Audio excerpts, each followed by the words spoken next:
సభకు నమస్కారం. ఇక్కడి వరకు వచ్చినందుకు thank you so much. So ఈరోజు మనం వీడియోలో మాట్లాడుకునేది గ్రీన్ కార్డమమ్ గురించి, అంటే ఇలాచీ ఆర్ మనం యాలుక్కాయ అంటాం కదా అది. సో మ్యాటర్ ఏంటంటే, ఫస్ట్ థింగ్, నాకు వీడియో ఎడిట్ చేయడం అయితే అర్థం కావట్లేదబ్బా. ఎవరన్నా కొంచెం ఈ ఎడిటింగ్ స్కిల్స్ ఉన్న వాళ్ళైతే నాకు కొంచెం హెల్ప్ చేయండి ప్లీజ్. అండ్ మేము యాక్చువల్గా ఈ స్పైస్ ప్లాంటేషన్లో చాలా చూసాము. నేను ఎవ్రీ 3-4 డేస్కి ఒక వీడియో పెడుతుంటా వీటి గురించి. ఇప్పుడు మనం చూస్తుంది అయితే ఇది ఈ బుష్ కనిపిస్తుంది కదా, అది మొత్తం ఇలాచీ చెట్టు అనమాట.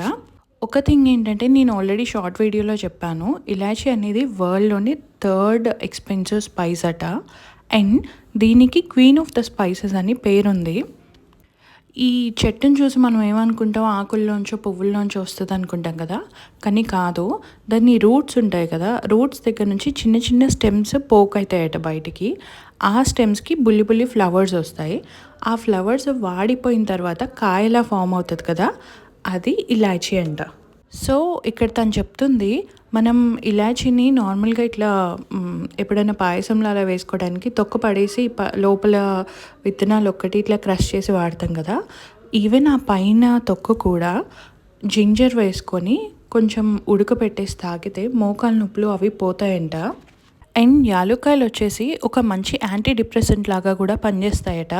ఎప్పుడన్నా బాగా విసుగ్గా ఉన్నప్పుడు, లేకపోతే బాగా టయర్డ్ అయిపోయాము, మెంటల్గా బాగా స్ట్రెస్ అయ్యామన్నప్పుడు ఈ కార్డమమ్ ఉంటుంది కదా, దాన్ని వేడి నీళ్ళల్లో దంచేసి వేడి నీళ్ళల్లో ఉడకపెట్టేసుకొని ఆ టీ తాగగలిగితే అది చాలా బాగా పనిచేస్తుందంట మనకి. నార్మల్ స్ట్రెస్ ఉన్న వాళ్ళే కాదు, ఈవెన్ మైగ్రేన్ హెడేక్స్ ఉన్న వాళ్ళు ఉంటారు కదా, వాళ్ళకు కూడా ఈ గ్రీన్ కార్డమమ్ వాటర్ అనేవి బాగా పనిచేస్తాయట.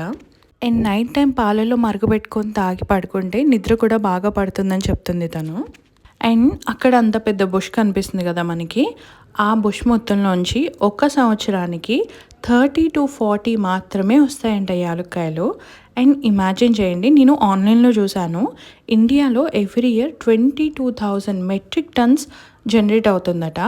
అందులో మనం ఒక 500 మెట్రిక్ టన్స్ ఎక్స్పోర్ట్ కూడా చేస్తున్నాం. ఎంత ఇంక్రెడిబుల్ ఇండియా కదా ఇది, మీకు అనిపిస్తుందా ప్రౌడ్గా? అండ్ ఈ ఒక్కటే కాదు, ఇంకా తను మాకు చాలా విషయాలు చూపించింది. అవన్నీ మీతో షేర్ చేస్తాను. డెఫినెట్గా ఫాలో అవ్వండి ఛానల్ని. నేను వీక్లీ 2 పెద్ద వీడియోలు పెడుతున్నాను. మ్యాక్సిమం యూస్ఫుల్ వీడియోసే ఉంటాయి. సరే మరి బాయ్. ఆగండి, బాయ్ చెప్తే అయిపోయినట్టు కాదు, మన ఆచారం ఉంది కదా, సబ్స్క్రైబ్ చేసుకోండి.